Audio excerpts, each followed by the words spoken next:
Hello friends, क्या आप भी तनाव से जूझ रहे? क्या आपको भी लग रहा है तनाव आपकी खुशियों को धीरे धीरे चुरा रहा है? परेशान न हुए।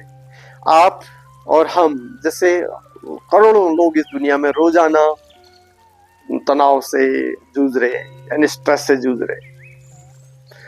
तनाव क्या है, इसके कारण क्या है, इसका असर क्या है और इसे कैसे मैनेज किया जा सकता है, इसके सिम्टम क्या है, ये सब हम आने वाले एपिसोड में समझने की कोशिश करेंगे। यदि हम स्ट्रेस को सरल उदाहरण से समझें कि ये है क्या आखिर। दरअसल स्ट्रेस हमारे जो दिमाग और हमारे शरीर की प्रतिक्रिया है, किसके खिलाफ? जो हमारे सामने चुनौतियां हैं या हम पर दबाव है, प्रेशर है, वर्क प्रेशर है, उसके अगेंस्ट एक हमारे शरीर और हमारे दिमाग की प्रतिक्रिया है। थोड़ा सा स्ट्रेस यदि हो लाइफ में तो वो आगे बढ़ाता है, जिसे शायद बहुत से लोग पॉजिटिव स्ट्रेस भी कह देते हैं, और इसे साइकोलॉजी की भाषा में यू स्ट्रेस कहते हैं। इससे हमें काम करने की प्रेरणा मिलती है ये जब तनाव कम होता है, थोड़ा होता है। लेकिन तनाव जब ज़्यादा बढ़ जाता है तो बहुत डेंजरस हो जाता है हमारे स्वास्थ्य के लिए, हमारे हेल्थ के लिए।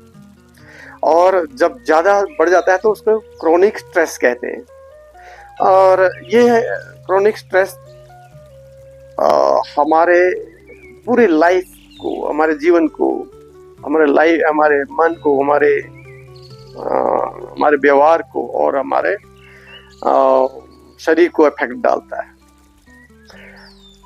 इसके कारणों में हम यदि बात करें तो जॉब प्रेशर बहुत होता है इससे, क्योंकि वहाँ पर डेडलाइन और टारगेट सिस्टम है आजकल।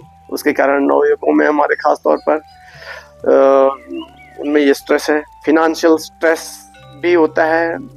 फिनेंशियल प्रॉब्लम से यदि हम जूझ रहे हैं, हमारे एक्सपेक्टेशंस हमारे बहुत बहुत बहुत बढ़ जाती हैं, लेकिन फिनेंशियल सपोर्ट हमें नहीं मिल पाता उतना, तो ये समस्या स्ट्रेस की बढ़ जाती है। रिश्तों में जब म्यूचुअल अंडरस्टैंडिंग नहीं होती है तो उसके कारण भी तनाव बढ़ता है।